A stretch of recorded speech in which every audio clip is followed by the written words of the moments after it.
अब यूपी में आज से जो नई गाइडलाइन है उसकी जानकारी भी आपको दे देते हैं। देखिए, 16 जनवरी तक 10वीं तक के स्कूल बंद होंगे, ये बड़ा फैसला किया गया है पाबंदी के तौर पर।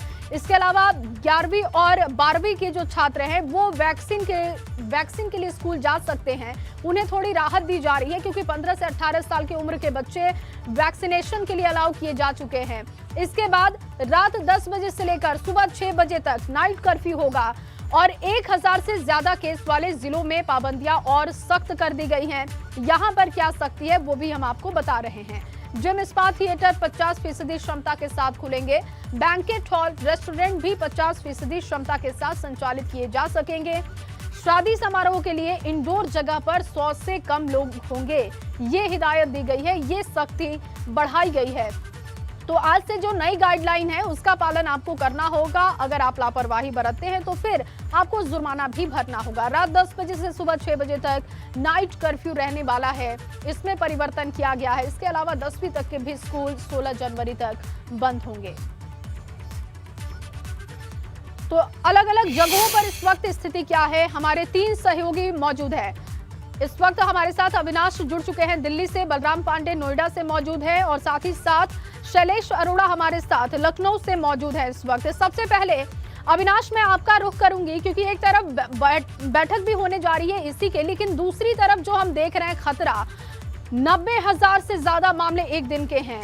ऐसे में जो आज इसी की बैठक होने जा रही है, क्या अब ये माना जाए कि कुछ कड़े फैसले हो सकते हैं, कुछ कड़ी बातें यहां से निकलकर सामने आ सकती हैं?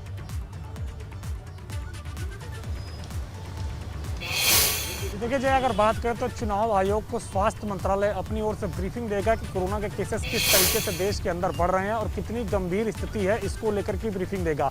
वैक्सीनेशन किस तरीके से है, इसको लेकर के भी जानकारी दी जाएगी। इसके अलावा अगर बात करें तो नीति आयोग के सदस्य डॉक्टर वीके पॉल भी इस मीटिंग में मौजूद रहेंगे। वो भी बताएंगे किस तरीके से चुनाव आयोग को एहतियातन चुनाव कराया जाना चाहिए, चूंकि तमाम से जो राजनीतिक पार्टियां हैं उन्होंने ये कहा है कि चुनाव जरूर कराया जाना चाहिए, लिहाजा किस तरीके से सुरक्षित तरीके से चुनाव कराया जाए, इसको लेकर के ये काफ़ी अहम बैठक होगी। इलेक्शन कमीशन आज की जो बैठक है इसलिए भी अहम मानी जा रही है कि चुनाव की घोषणा से पहले चुनाव आयोग की ये काफ़ी महत्वपूर्ण बैठक मानी जा रही है। आज की बैठक में जो भी रणनीति तैयार होगी उसी का ऐलान चुनाव आयोग चुनाव की घोषणा करते वक्त करेगा। क्योंकि तमाम सारे जो दल हैं उन्होंने ये कहा है कि राजनीतिक जो रैलियां हैं उस पर पाबंदी लगा दी जाए। खासतौर से कांग्रेस पार्टी ने ये कहा है कि अगले कुछ दिनों के लिए इस पर रोक लगा दी जानी चाहिए। वहीं अगर बात करें तो तमाम से जो राजनीतिक दल हैं वो एहतियातन तौर पर अपनी तमाम सारी रैलियां कैंसिल करने लग गए हैं। बीजेपी भी अब अपने दूसरे विकल्प की ओर जा रही है, यानी कि वर्चुअली तौर पे बहुत सारी रैलियां वो ऑर्गेनाइज करने जा रही है।